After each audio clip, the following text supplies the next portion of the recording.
உன் புருஷனை உனக்கு பிடிக்காம இருக்கலாம், ஏன் சண்டை கூட போடலாம். ஆனா அவன் பாசத்துல ஒரு பாதுகாப்பு இருக்கும். வெளியே ஒருத்தன் உன்னை தேவதை மாதிரி நடத்துறான்னு அவனை நம்பி போனா அவன் உன் மேல வச்சிருக்கிறது பாசம் இல்ல, வெறும் வேஷம். நரி கோழிய பிடிக்கிற வரைக்கும் தான் ரொம்ப அமைதியா பவ்யமா நடிக்கும். சிக்கினதுக்கு அப்புறம் தான் தெரியும் அவன் ஆசைப்பட்டது உன் மனசுக்கு இல்ல, உன் உடம்புக்குன்னு. அப்ப புருஷன் அடிச்சா, கொடுமைப்படுத்தினா அமைதியா போணுமான்னு கேட்டா, உனக்கு உன் புருஷனை பிடிக்கலையா, தாராளமா வெளியே வா. ஆனா இன்னொரு ஆம்பளைய நம்பி வராத, உன்னை நம்பி வா. தனிச்சு நில்லு, கெத்தா சம்பாதிச்சு வாழு.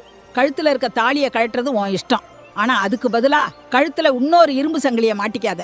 கடைசியா சில புருஷங்களுக்கும் இதை சொல்லிக்கிறேன், என் பொண்டாட்டியை விட வெளியே இருக்கவ என் மேல உருகி உருகி பாசம் காட்டுறாளேன்னு நீ மயங்கலாம். அவ மயங்கினது உன் மனசுக்கோ உன் மீசைக்கோ இல்ல, உன் பணத்துக்கு. பணம் இருக்கிற வரைக்கும் தான் அந்த பாசம். காசு காலியானா தூக்கி எறிஞ்சிட்டு போய்கிட்டே இருப்பா. ஆம்பளையோ பொம்பளையோ ஒன்னு புரிஞ்சுக்கோங்க, வெளியே கிடைக்கிற மலிவான இன்பத்துக்காக விலை மதிக்க முடியாத குடும்பத்தை வித்துறாதீங்க.